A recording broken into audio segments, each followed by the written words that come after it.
All right, one more takeaway for you from today. It's something that comes up a lot with people with regard to their spirituality. Maybe you've experienced this before where you have some spiritual beliefs or even some spiritual connections, like you might be connected with God in a certain kind of way, but your feelings don't always line up with what you believe to be true about your spirituality.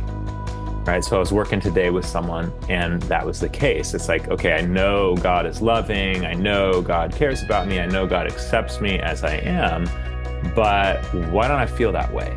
And what I feel instead is this like condemning, rejecting, judging presence.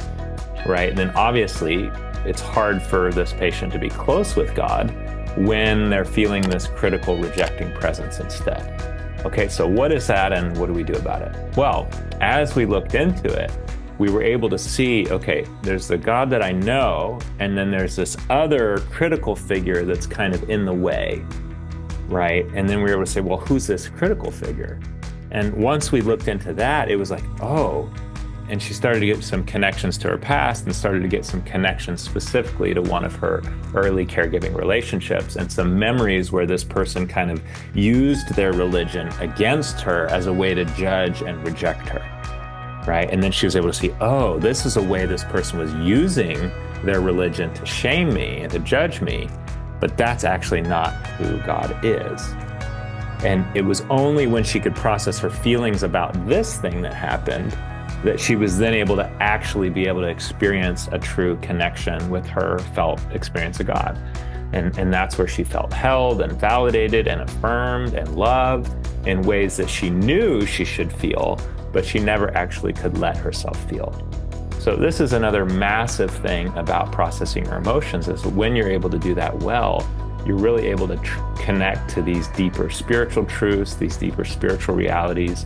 And it can look a lot of different ways depending on a person's religious or spiritual background.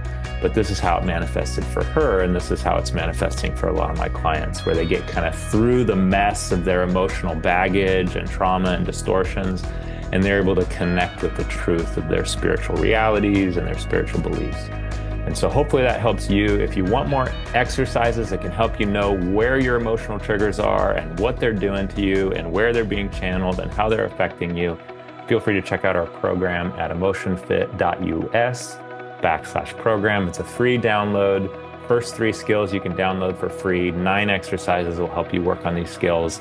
And then there's another 6 skills, 18 more exercises that are available for advanced people who want the next steps. So check that out. Hope that helps, and we'll see you on the next takeaway.